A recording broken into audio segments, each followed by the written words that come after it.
ఇప్పుడు మనం చూస్తున్నాం ఈ నుంచి ఇప్పుడు ఆల్రెడీ వీళ్ళు ఆంధ్రప్రదేశ్ శ్రీశైలం నీళ్ళను వాడుకుంటుంది 8,000 క్యూసెక్లు అని చెప్పినారు వాళ్ళు, కానీ వాస్తవానికి ఈ ప్రవాహాన్ని చూస్తే అంతకంటే ఎక్కువనే కనబడుతుంది. ఇక్కడ మన వాళ్ళు ఏం చేస్తున్నారు, అవతల వైపు తెలంగాణ ప్రభుత్వం ఏం చేస్తున్నది, తెలంగాణ రైతుల పట్ల మన ప్రభుత్వానికి ఏం సోయిందనే విషయాన్ని మనం అక్కడికి వెళ్ళి చూద్దాం. అవతల వైపు మన నార్లపూర్ దగ్గర కలగుర్తి ఎత్తిపోతలు కావచ్చు, పాలమూరు రంగారెడ్డి దీన్ని ఎత్తిపోతలు కావచ్చు, అక్కడ అసలు నీళ్లు ప్రారంభం చేసిండ్రా, నాగేశ్వర ఇప్పుడు రావాలి, ఎప్పుడు ఎడమకాల రైతులకు నీళ్ళు ఇవ్వాలి, మన ప్రభుత్వానికి ఏమైనా సోయిందా, అది మనం అవతల వైపు వెళ్ళి పరిశీలిద్దాం. ఇప్పుడు ఒకసారి చూస్తే దీని ప్రవాహం ఎంత వెడల్పు ఎంత లోతు పోతుందో దీన్ని బట్టి మనం అర్థం చేసుకోవచ్చు. ఈ నీళ్లు చక్కగా వెళ్లి బనకచెర్ల అక్విడక్ట్ దగ్గరికి చేరుకుంటే ఇక్కడ ఒక 13 కిలోమీటర్లు పోతే బనకచెర్ల ఉంటుంది. మనం గమనిస్తే ఇక్కడ నుంచి వెళ్ళి ఏదైతే ఇప్పుడు మనం ఈ నీళ్లు వస్తున్నాయో చూసినాం కదా, ఇది ఒరిజినల్ గా మొట్టమొదలు కట్టిన పోతిరెడ్డిపాడు రెగ్యులేటర్. ఇది దీని నుంచి ఎన్టీ రామారావు గారు చెన్నైకి మంచి నీళ్లు ఇవ్వాలి, ఒక 3 టీఎంసీల నీళ్లు అని చెప్పి తీసుకుపోవడం కొరకు అని చెప్పి ప్రారంభించిన మొట్టమొదటి రెగ్యులేటర్ ఇది. దీంతో నీళ్ళు తీసుకుపోవాల్సింది.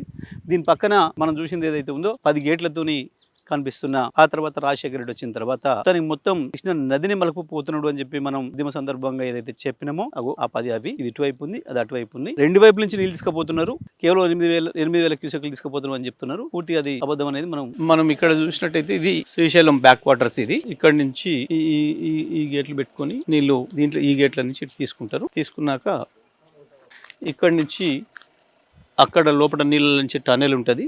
ఈ టన్నెల్ నుంచి మనం 900 మీటర్లు పోయిన తర్వాత అక్కడ సజ్జిపూల్ ఉంటుంది. అక్కడ చూస్తాం మనం అట్లా పైనుంచి వెళ్ళి లోపలికి అండర్ గ్రౌండ్ లోకి వెళ్ళి సజ్జిపూల్ దగ్గర పోతాం. మనం ఆ సజ్జిపూల్ దగ్గర మళ్ళీ అక్కడ గేట్లు ఉంటాయి. ఆ గేట్లు తీసేస్తే పంపులకు నీళ్ళు అందుతాయి. అక్కడ నుంచి లిఫ్ట్ చేసేసుకుంటాం మనం. ఇది ఎంట్రీ పాయింట్. ఇది శ్రీశైలం నీళ్లకు. ఇక్కడ ఇప్పుడు 878 ఇట్లా పైన ఉన్నాయి నీళ్లు. పోతిరెడ్డిపాడులో 854 ఫీట్ల హైట్ లో ఉన్నప్పుడు మాత్రమే తీసుకొస్తుంది. ఇక్కడ మాత్రం 802 ఫీట్ల హైట్ లో నీళ్లుంటే కూడా మనం తీసుకోవడానికి అవకాశం ఉంది. ఇది మన ఫస్ట్ ఎంట్రీ పాయింట్. ఇక్కడి నుంచి లోపలికి వచ్చినాక సజ్జిపూల్ అనేది అక్కడ అసలు లిఫ్ట్ అనేది ఆడ ప్రారంభమవుతుంది. లిఫ్ట్ పని పాలమూరు రంగారెడ్డి లిఫ్ట్ ఇరిగేషన్ కు మొట్టమొదటి పాయింట్ ఇది. ఇవి నీళ్లు శ్రీశైలం నీళ్ళు. ఇవి మీ దగ్గరకు వచ్చి చూస్తే 60 మీటర్ల లోతు నుంచి నీళ్లు ఇక్కడ వరకు ఉన్నాయి. శ్రీశైలంలో 802 అడుగుల వరకు నీళ్లు ఉంటే కూడా ఇక్కడికి అందుతాయి. అవి ఇక్కడ నుంచి మనం లిఫ్ట్ చేసుకోవచ్చు. ఎంత అంటే ఇక్కడ నుంచి 2 టీఎంసీల నీళ్లను మనం లిఫ్ట్ చేసుకోవడానికి కావచ్చు పద్ధతుల్లో కేసీఆర్ గారు ఈ స్కీమ్ ను ప్లాన్ చేయించడం జరిగింది. స్టార్ట్ చేసుకుంటే 4 పంపులు రెడీగా ఉన్నాయి. గతంలోనే కేసీఆర్ గారు వచ్చి ప్రారంభం చేసినప్పుడే పైన నిర్మాణం చేసిన నార్లపూర్ రిజర్వాయర్ లో 4 టీఎంసీల నీళ్లను అప్పుడే స్టాక్ చేయడం జరిగింది. ఇప్పుడైతే పూర్తి లెవెల్ 6 టీఎంసీల వరకు కూడా నిల్వ చేసి పెట్టుకోవచ్చు. వాటికి మిగతా సిస్టమ్స్ పూర్తి కాలేదు కాబట్టి కలకుర్తి లిఫ్ట్ ఇరిగేషన్ రైతుల కొరకు వాడొచ్చు. Palamuru Rangareddy lift irrigation scheme delivery point ఇది. ఇప్పుడు మనం చూసినవన్నీ కూడా ఇదేమో ఇక్కడ మీరు మనం ఇటువైపు చూస్తే కలవకుర్తి లిఫ్ట్ ఇరిగేషన్ సంబంధించిన రిజర్వాయర్ ఇది. దీన్ని 2 కలిపే మనం నిర్మాణం చేసుకోవడం జరిగింది. మధ్యలో నుంచి వెళ్ళి దీంట్లో కూడా తీసి వాడుకోవడానికి అవకాశం ఉండే విధంగా దీన్ని బ్రహ్మాండంగా డిజైన్ చేయడం జరిగింది.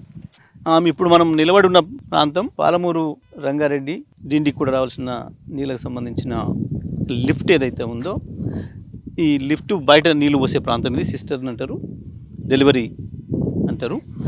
ఇక్కడ నిలబడి ఉన్నాం.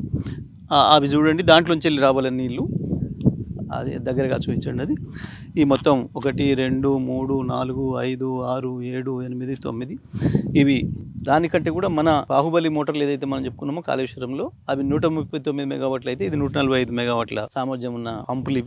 ఇవి ఎట్లా బోసిపోయి ఉన్నాయో చూడండి, నీళ్లు రాకుండా. దీని అవతల మనం చూద్దాం. ఇప్పుడు నీళ్లు ఉంటాయి, శ్రీశైలంలో నీళ్ళు అందుతుంటాయి.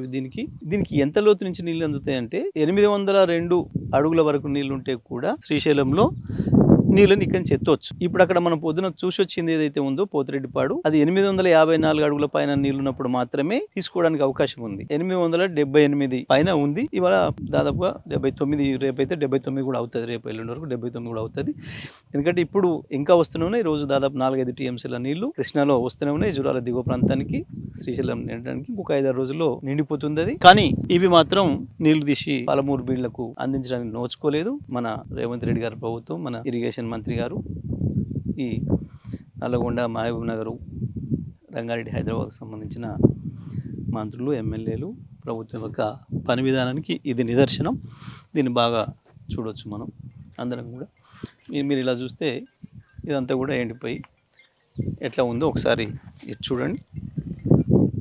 ఈ ప్రాంతం అంతా కూడా ఇది నార్లపూర్ రిజర్వాయరు. దీని నుంచి మళ్ళీ మనం పైకి తీసుకుంటాం. ఒక తర్వాత ఒకటి మనం ఏదుల నుంచి కర్వెన వరకు మనం తీసుకొని అటు ఇవ్వాల్సింది. ఇది దీని పరిస్థితి ఈ రకంగా ఉంది. ఇప్పుడు మనకి ఇంకొకటి ఏంటి అంటే దీంతో అదృష్టం, దీని పక్కన మనం పైకెక్కిన తర్వాత చూస్తాం, అటు పక్కన కూడా కలవకుర్తి లిఫ్ట్ ఇరిగేషన్ సంబంధించిన రిజర్వాయర్ దీన్ని ఆనుకునే ఉంటుంది. దానికి కూడా అక్కడ వచ్చే విధంగా పనికొచ్చే విధంగా దీన్ని ఇక్కడ డిజైన్ చేయించడం జరిగింది కేసీఆర్ గారు. దీంట్లో నీళ్లు దాంట్లో కూడా తీసుకొని కలవకుర్తి లిఫ్ట్ కింద ఉన్న రైతులు మొత్తం కూడా ఈ పంట పండియవచ్చు. మనం ఇప్పుడు 4.5 లక్షల ఎకరాలు బ్రహ్మాండంగా దీంతో పంట పండించుకోవచ్చు. ఈ సిస్టమ్ ను వాడుకొని మనం ఇప్పుడు నిలబడి ఉన్నది చూస్తున్నది Kalwakurthy lift irrigation project delivery point. ఒక్కసారి ఇటువైపు చూపించండి.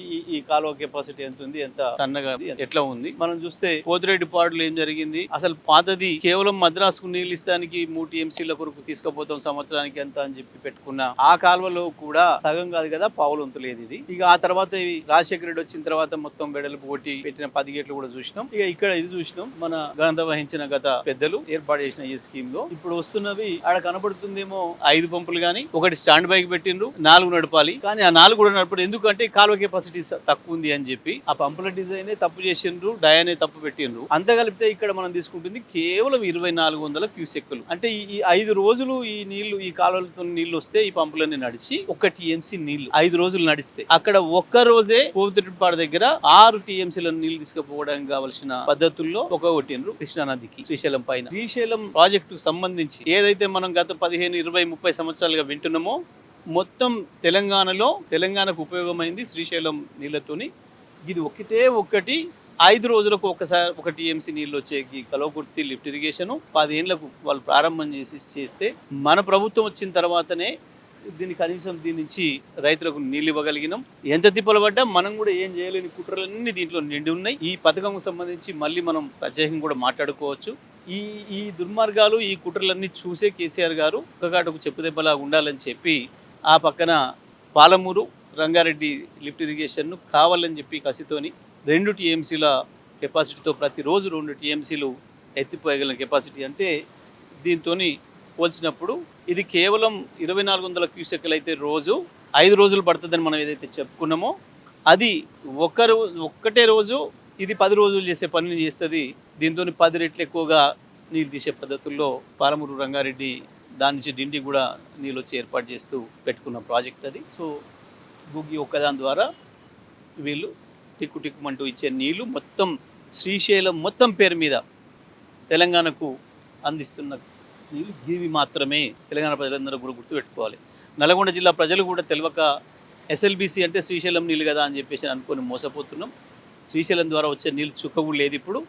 ఇప్పటి వరకు వస్తుంది నాగార్జున సాగర్ బ్యాక్ వాటర్స్నే ఎత్తిపోస్తున్నాం. ఇప్పుడు ఈ శ్రీశైలం బ్యాక్ వాటర్స్ నుంచి ఎట్లయితే తీసుకుంటున్నామో ఇవి అక్కడ కూడా మనం తీసుకుంటుంది పేరేమో SLBC పెట్టినరు, కానీ మనం తీసుకుంటుంది మాత్రం నాగసాగర్ నీళ్ళే తప్ప శ్రీశైలం కావు. శ్రీశైలం నీళ్ళు కేవలం ఇదే 2400 క్యూసెక్కులు. మనం వచ్చే నాటికి 2014 నాటికి ఈ నీళ్ళు కూడా మొత్తం తేలే వాడలే, ప్రారంభం చేసి వదిలిపెట్టినరు. కేవలం ఒక 13,000 ఎకరాలకు నీళ్ళు ఇచ్చారు వీళ్ళు. మనం వచ్చిన తర్వాతనే కేసీఆర్ గారు మిగతా అన్ని కూడా పూర్తి స్థాయిలో దీన్ని మనం వాడుతున్నాం.